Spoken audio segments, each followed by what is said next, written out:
would have been my grandfather and his brother.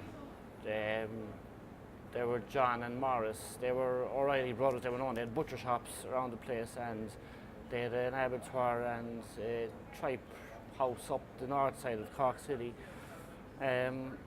They ran it for years and years, and then my grandfather died, John. So I think the families had a split then kind of a bit. There was like my grandmother and my dad and uncle and aunts kind of kept the business going on our side, and I started at it in 2003. I took over the business then, since that, like, you know. Well, I'm here 37 years this year. Came here knowing nothing about sewing or the machines or anything, was only going to stay for 6 months, and 37 years later I'm still here. So just fell in love with the old Singer machines and the people that come in and out, and we've been very busy all the time. Changed a little bit when we came first. It was only just the sale of the machines and the repair of the machines, but afterwards we started doing alterations. So now we're very busy doing the sewing and altering the clothes, and we have a great workforce of girls doing the alterations, and a big clientele built up that come into us all the time. I've been here since I was 8 years of age.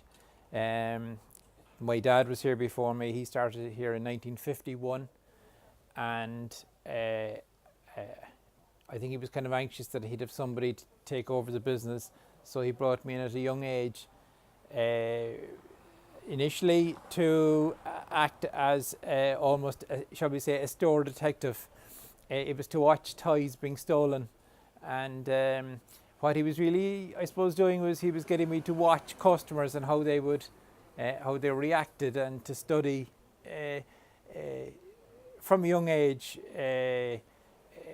customers, basically. And you know, every day brought its own. Every customer coming in is a different request, it's a different solution. After I left school then, I came in here full time, and I've been here ever since. The only kind of business that would have been affected is there, from time to time, the Lidls and Aldis sell cheap machines, and very cheap machines. And people are beginning to kind of come to the realisation now that those machines really, it's a bit of false economy. But for a while it did affect us. But now we are finding that people are beginning to realise that really you are better off coming to the specialised person to buy these things, because we can show them how to use them. If there's a problem after, they can come back here and the problem is sorted straight away.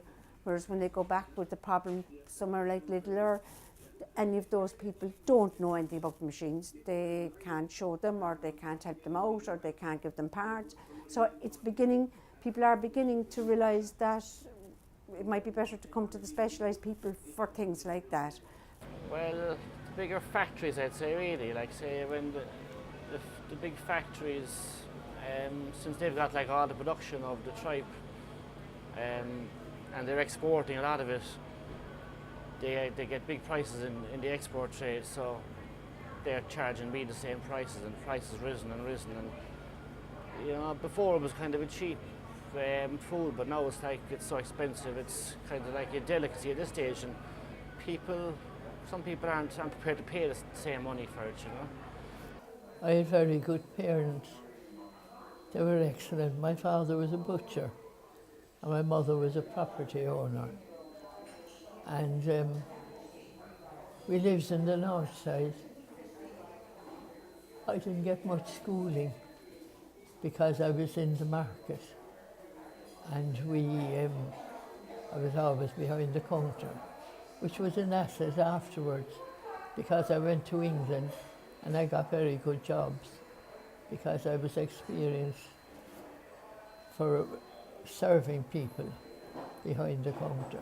In fact, I was on the examiner 3 or 4 times. Well, it's changed insofar as we don't have as much footfall as we used to. There's more online shopping. Now, it's busier, it's kind of a double-edged sword, right? We're busier with the alterations because a lot of people buy their clothes online, but they find when they get them online, they're not fitting properly because they haven't had a chance to try them on. So rather than sending them back, a lot of people will bring them in to get them altered. So that's the plus. The downside then is on the machines.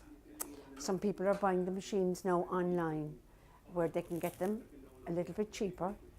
Then they're near inclined to come in and ask us to show them how to use them and all this sort of thing, which is not what we're really would want to be doing. So our machine sales have dropped because of online shopping, but our alterations have come up a bit because when people are not able to try things on, they normally need to be altered, you know. So, like there's room for everybody. There's a market for everybody. You know, whether it be you know, the fact that they locate in the city centre is the biggest, is most important for us. In that people will walk around from one shop to another and make a choice, make a selection.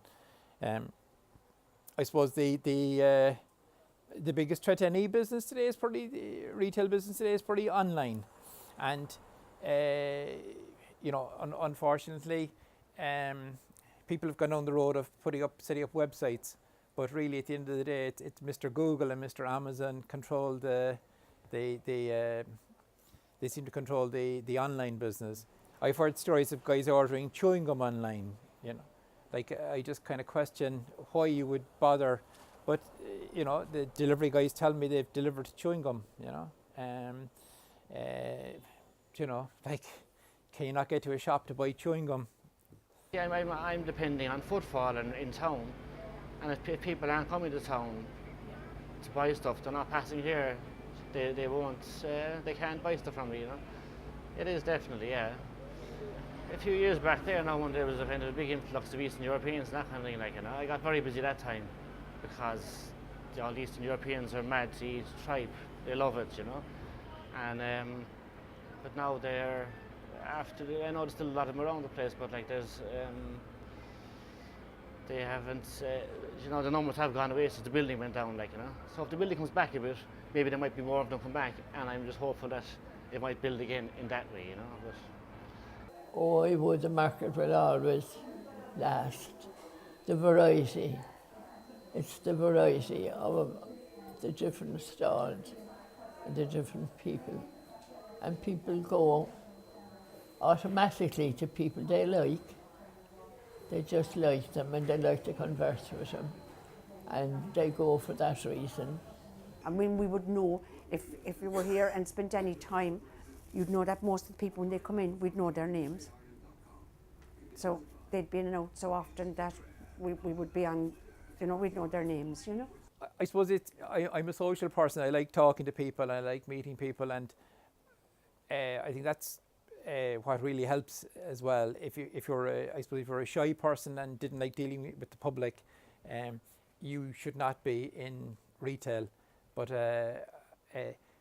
I've always enjoyed meeting customers, meeting different customers every day, talking to people, and learning from people, and they learning from me. And I remember one woman coming in here with her son, and the son was about my age, and he bought a shirt, and at that time a shirt was in a box, and you opened the box, there was tissue paper, and you when you showed somebody a shirt, you maybe took out 6 shirts, 6 boxes, opened the covers, opened the tissue paper on each one of them, and you showed them, and they made their selection. And when they made their selection, you wrapped it in brown paper and twine, and you broke the twine with your hand. You couldn't use the scissors, but you gave it to the young fella then. And I remember her saying to her son, "Say thanks to the man." And like, the man here was only 9, you know. So Singers is here since, as I say, 1870, and again, a lot of people that would come in, the older, this was a meeting place for couples. Years ago, they'd all say, "We'll meet at Singer's Corner." meet at Singer's Corner. So again, a lot, it's like under the clock in Cleary's in Dublin, I'd say. This was sort of the meeting place because it was everybody sort of knew Singer's Corner, and then it was an easy place for them to meet. So again, a lot of times people would just put their head in the door and they'd say, my first date with my wife was at Singer's Corner 50 years ago or 40 years ago. So I'd say it's just that it's going to be remembered as the old building that has been here for so long, and a lot of people love those old machines. The old black machines really are iconic, and I just think it will be remembered for the old machines and the fact that it's here so long, and it was a meeting place. Everybody met at Singer's Corner years ago. It was just the meeting place. Yeah, it's the younger generation. They're definitely kind of just they're looking for everything fast, get in and get out kind of thing. But it's the older people. Like I have a lot of older customers who come to me, and they're not really in any hurry, unless they just pull up outside and they need to get their car moved or whatever, just get in and get out that way. Like, you know. But other than that, they will have a chat with you, alright. But it's a dying trend, really, you know. We were in the fish market, actually. That was where the stall was. But we opened up in number 1 and 2, and we're still there. My nephew is there, Donna O'Reilly, and he's selling tripe and drisheen, and he's selling other products. But I don't go in there much now.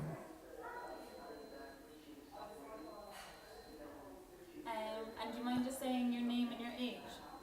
Is that okay? I'm 98 now, I'll be 100 in 2 years' time. And I keep telling my great-grandchildren, and they laugh and they're interested, and they'd like to see a woman of 100. They come and see me often.